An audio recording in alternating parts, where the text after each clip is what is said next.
The topic is Brown versus the Board of Education and Segregation in Public Education in the South. And of course, the guests are Ms. LWynn and Dr. LBaldwin.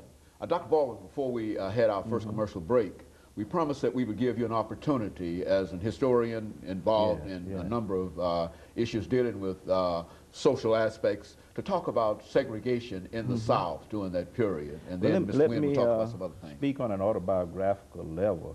I mentioned growing up in Wilcox County, Alabama, which was one of the black belt counties, and I was really in elementary school when the Brown case was decided. And I remember quite well how the schools were rigidly segregated, and I also remember the high levels of defiance and resistance that came from the white South when this decision was made. White Southerners felt really attacked, under attack from the North. There had long been this extreme neurotic sensitivity to interference from outsiders. So when the case was handed down in 1954, there was a lot of defiance and resistance in the South. We at that time, I was about 5th grade, so we really didn't know much of what was going on at that time. I later learned as I moved into junior high and high school what this was all about. But segregation, the system was very segregated, not only in the schools, but you saw churches, and that was one thing that was always amazing to me, that you had segregation in churches. But the educational system was a segregated educational system. We received inferior facilities. Books were handed down from white schools to black schools. Our equipment was not as good. We had good educators, interestingly enough. But it was a rigidly segregated system, and Brown v. Board of Education actually challenged that.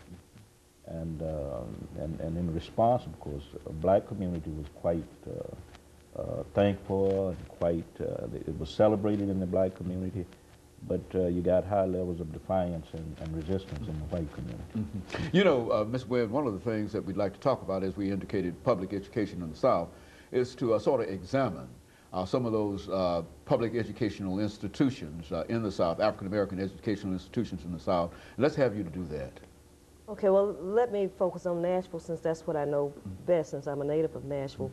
Back near the end of the 19th century, African Americans in Nashville challenged the status quo of not being able to attain a high school education.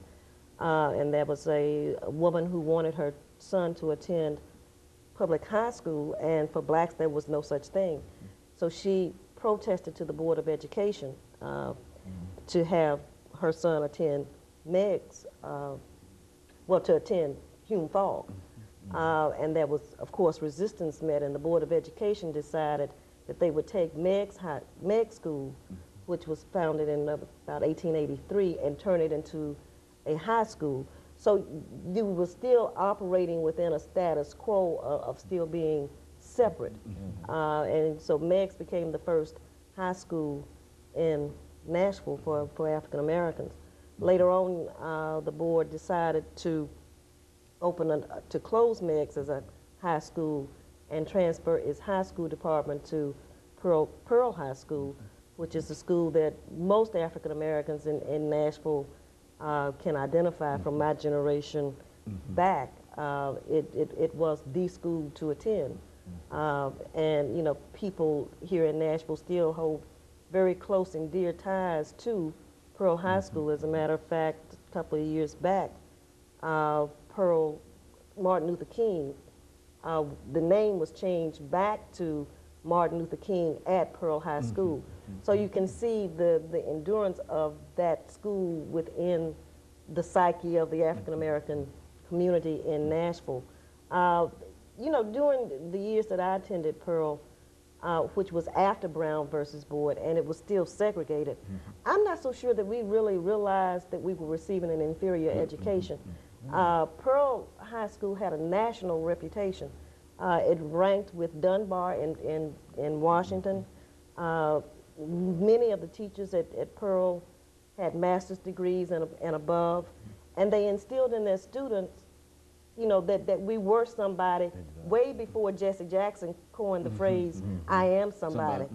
And we were expected to go on and to excel in whatever endeavors we decided to enter.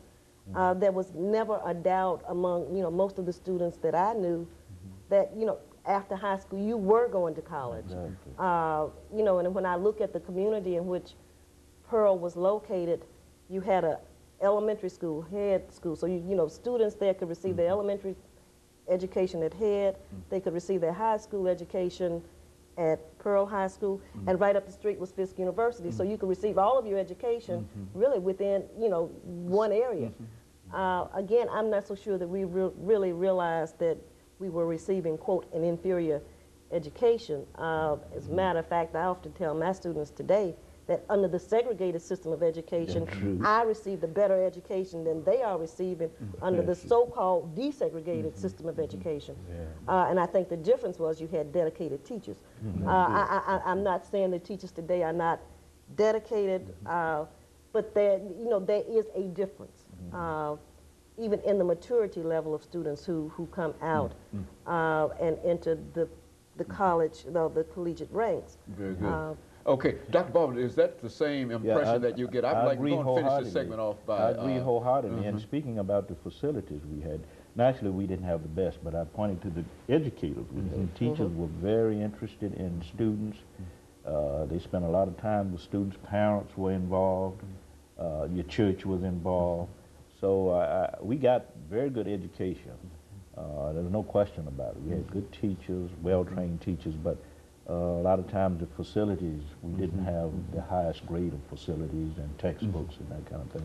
But we were able to get a great education despite that. Okay, and of course I think one of the things that we'd like to point out here is that Brown also indicated that there should be a greater disperse of financial resources between the two institutions, and of course we're going to talk about that later on. But I do think that the information that the two of you are giving us now is the kind of information that we'd like to have to simply give the impact that this great decision rendered in 1954 had upon general American society as well as upon educational institutions.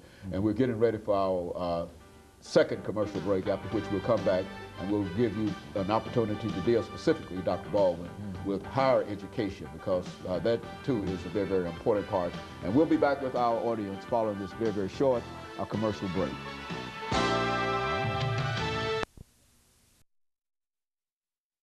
The topic is Brown versus